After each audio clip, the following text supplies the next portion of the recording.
So, Bodies, Bodies, Bodies is a slasher comedy, I guess is the best way you could describe it. Um, Here's the thing. This is a film that is very much mocking of youth culture, where it's going to be like a little bit of a dark satire. I don't quite want to say like this is like, like a boomer humor's interpretation of how young people would react if they were to handle like murder. It almost kind of feels like that. In another way, as I was watching the film, I kind of got this sense that it was almost kind of like a more modern murder mystery that's plagued by, like more relatable anxiety. So I'm kind of two minds of this film. So the premise is that a group of young people in their 20s have all gathered together to have a party at their friend's house. Their friend's rich house. Like, they're all very much like rich, upper middle class. I think they're mostly upper class because they like to... One of the slurs they have is calling somebody upper middle class, I guess. But the whole reason they're having this party is because there's a hurricane going on, and they decide they're going to all ride out the hurricane by just partying at this house. So it starts off simple enough. We follow two central characters before we get there. We follow, I'm trying to remember it. Yeah, Amanda Stenberg, who plays Sophie, and she's bringing her new girlfriend B, played by Maria Baklava. And they're very much in love. They establish that right from the very first scene, but they're also very addicted to, like, their social media presence and technology. This is made very much clear from like the very first opening scene, where we see them making out very passionately, and then immediately cut to them just on their phones. So that pretty much like sets the tone here. Like, these are characters who are passionate, but also bound by the current world that we're in.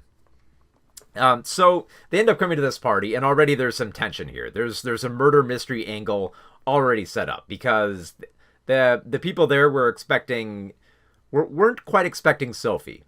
Some of them are arguing that she wasn't in the group chat, and that she wasn't invited, and that B is a little bit more of like a wild card that they're not quite sure they want to invite, especially since they established that Sophie's very much like a party animal, like the rest of her friends. Like, because the rest of her friends are, they have a Jordan, played by Mihaly Harold. You have Emma, played by Chase V. Wonders. Rachel Sennett playing Alice. Lee Pace is a bit of a wild card here, I would say, because Lee Pace plays Greg, this character who is basically like the cool guy who can like open beer bottles with like a sword and all that. He impresses everyone, and he immediately makes Pete Davidson's character David immediately jealous, because so we immediately establish like quite a few characters here. We establish characters who feel insecure, characters who want to protect their reputation, and characters who just can't quite figure out. So they end up having a party. They drink a lot. They do lots of they do coke. They play some silly games. They get a little bit accusatory, and some mild fights kind of like break out over jealousy and accusations. Like, at one point they play like their murder mystery game, of course, the titular game, Bodies, Bodies, Bodies, and they end up fighting a little bit. We have we're eased into like the murder mystery, right? We get to know a little bit about these characters, so that when one of them turns up dead, we're immediately suspicious. We try to figure out, okay, someone killed this person, but who did it? And for the rest of the film, the rest of the house and everyone else is trying to figure out who the real killer is, while also revealing a lot of their insecurities. So this is where like I was starting to get like, okay, this is kind of more like, like a more modern murder mystery, because a lot of the stuff, the anxieties that come out here they're, to put it mildly, they're laughable. They're people who are insecure about their podcasts, who want to hide their pasts, people who want to understand other people but can't quite do it, performative allyship and stuff like that. And basically like people who are ashamed of themselves and don't want to reveal these aspects, even though it's like in like murder mysteries how like they have like dark secrets are revealed, I have like my mother had this dark past and they were alcoholics and stuff like that. Here they're very small things. They're like, it's the smallest things that you might understand that like younger people would have anxiety about, like, someone not liking your podcast, or like, someone discriminating against you just because your parents went to therapy, or like your parents didn't make enough money. Small things like that it's just like the whole film is just a series of misunderstandings. So and on that level, I think it mostly works. It's like a series of just like, misunderstandings that lead to like, more murders that keep going throughout the film, that by the time you eventually figure out who, like when the film actually reveals like how these murders happened, it's kind of like perfect for this type of film. It's like there isn't like an easy resolve. There's no like someone's master plan to do it all, like, because clearly these characters are too dumb to be masterminds of murder here, that they just kind of like stumble into it. I guess like on that level, the best comparison to it might be for people who have seen the film, there's Tucker and Dale versus Evil, which is all about misunderstandings within like a slasher genre. Here it's very much the same thing. It's a bunch of characters thrown together, murder happens, they get insecure, there's misunderstandings, and there's a lot of killing and stuff like that. I like the way that this film is directed. Like they do get you very much into like that party mindset by having a little bit of like the quick cutting, the loud music here provided by what's it called, like Disaster Piece. Like there are actually quite a few songs in this that actually got stuck in my head, like and not just because it played in the credits, but like Bored in the House really kind of got into my ear a little bit while I was watching this film. But just like the staging is great, where like, they're trapped in the hurricane, so they can't just leave, they can't just contact the authorities.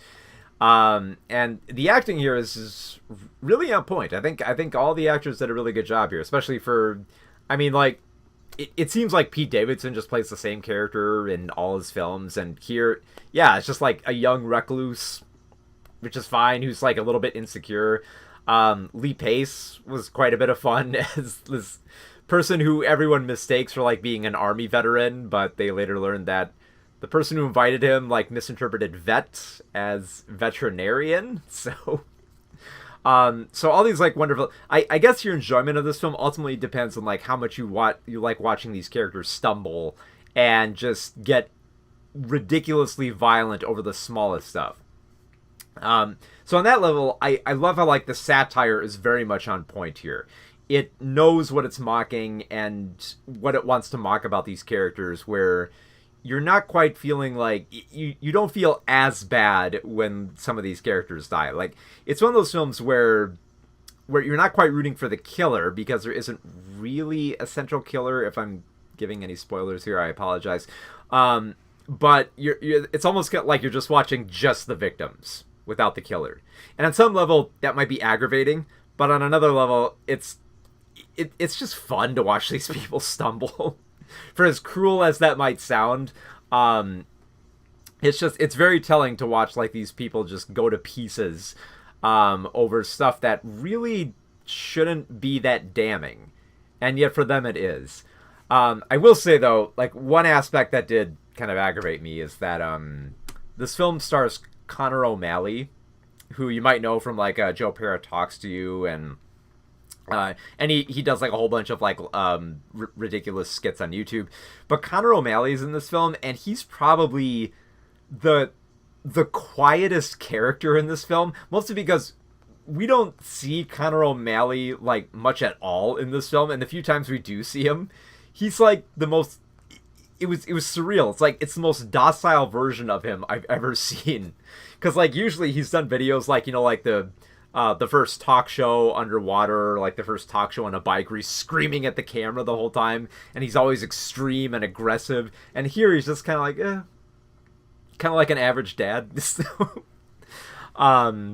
Which I guess like a little bit, I don't know. There's a little bit of like a juxtaposed angle I kind of like on that.